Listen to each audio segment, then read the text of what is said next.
worked his branch line for many years.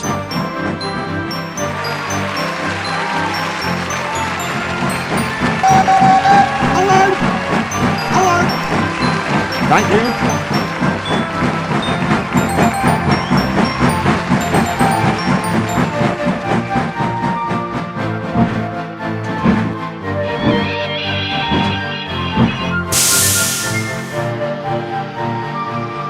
You know just where to stop, Thomas, laughed his driver. You could almost manage without me. Thomas had become conceited. He didn't realise his driver was joking.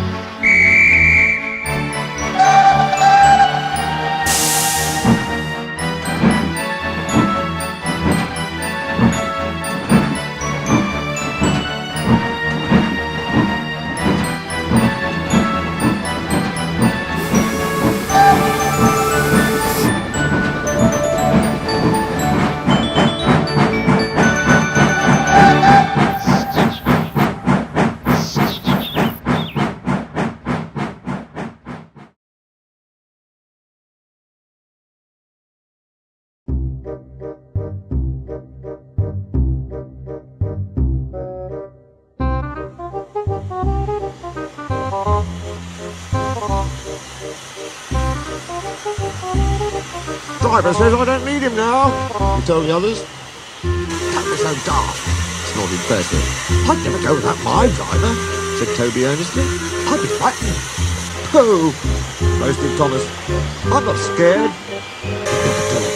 I would then. You'll see.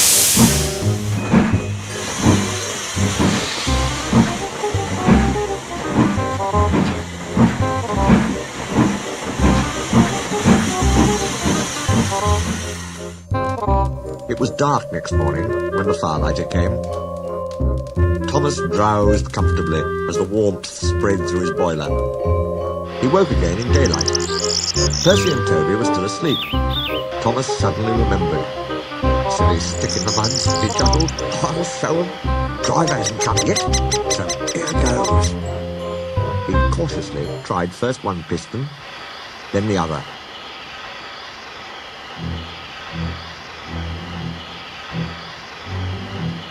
They're moving, he whispered.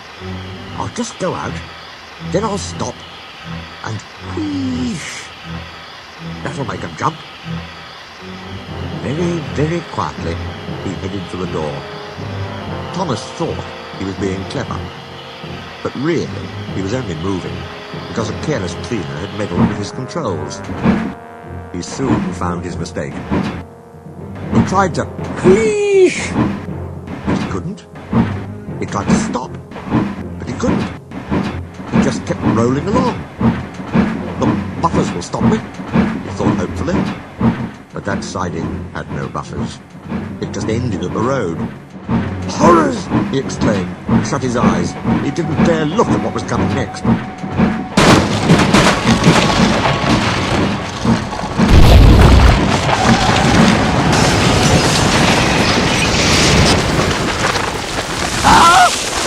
The house rocked, broken glass tinkled, plaster peppered their plates. Thomas had collected a bush on his travels. He peered anxiously into the room through its leaves. He couldn't speak. The station master grimly strode out and shut off steam.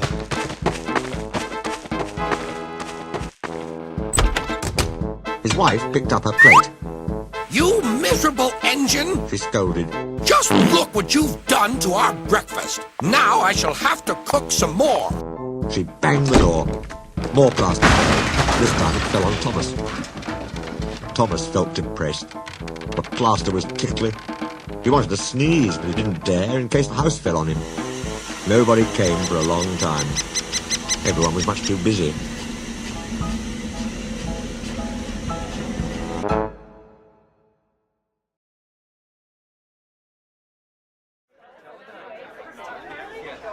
At last, workmen propped up the house with strong poles. They laid rails through the garden.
funnel was bent. Bits of fencing, the bush, and a broken window frame festooned his front, which was badly twisted. It looked comic. The twins laughed and left him.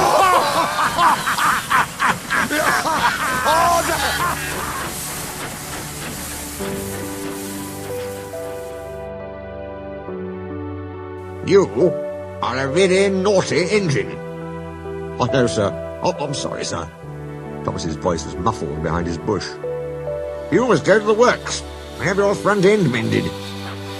It'll be a long job. Yes, sir, faltered Thomas. Meanwhile, said the Fat Controller, a diesel rail car will do your work. Diesel, sir, Thomas spluttered. Yes, Thomas. Diesels always stay in their sheds till they are wanted.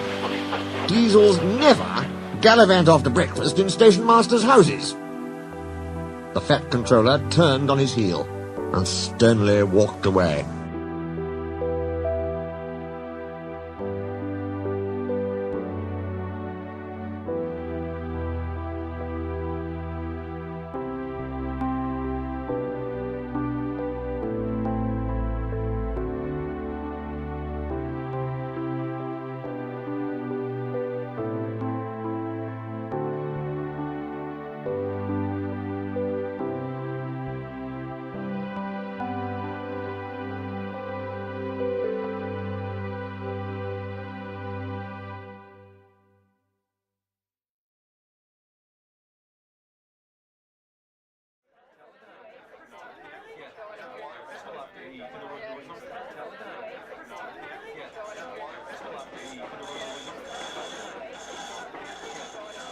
Oh,